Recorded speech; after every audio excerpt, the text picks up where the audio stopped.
Have you always wanted a headstand? Are you frightened of falling, or do you just not know where to start?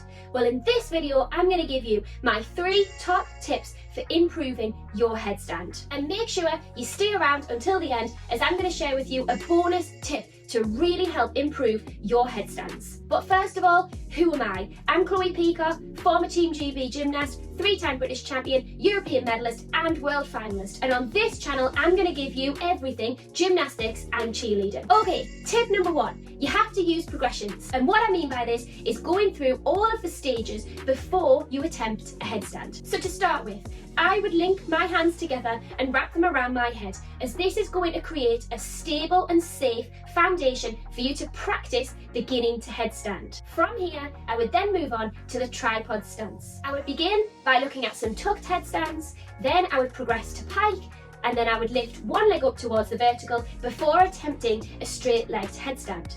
If you want some more progressions for headstands, I do have a video on my channel which you can use to go through all of the stages to improve your headstands. Okay, tip number 2, don't kick up. You shouldn't be relying on momentum to get you up to the headstand. If you've got too much momentum, your body is going to naturally tip itself over the top, and this could cause a neck or a back injury. Instead, you need to make sure that you are using your body strength to float yourself up gently into the headstand position. If you're struggling with this, I do have lots of core, arm and shoulder workouts on my channel which you can use to really improve your strength. Tip number 3, you must engage your thighs. It's really common for people to forget about their thighs when they are upside down, but your inner thighs are going to be used to squeeze your legs together while you are inverted, and this is going to lengthen and lighten your headstand. When your legs are squeezed together, it pulls your weight up off the ground, which lightens the load on your head, neck and shoulders. And finally, the bonus tip that I promised you at the start of this video.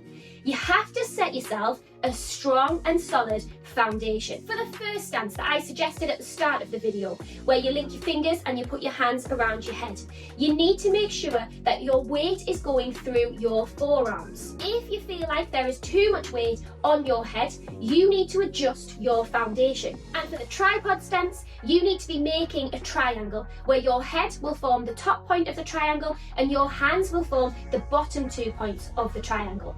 And the same goes here. The majority of your weight should be through your arms and your hands, not your head. So again, if you feel that there's too much weight going through your head, then you need to adjust your stance. If you're still struggling with headstands, you can watch this video next.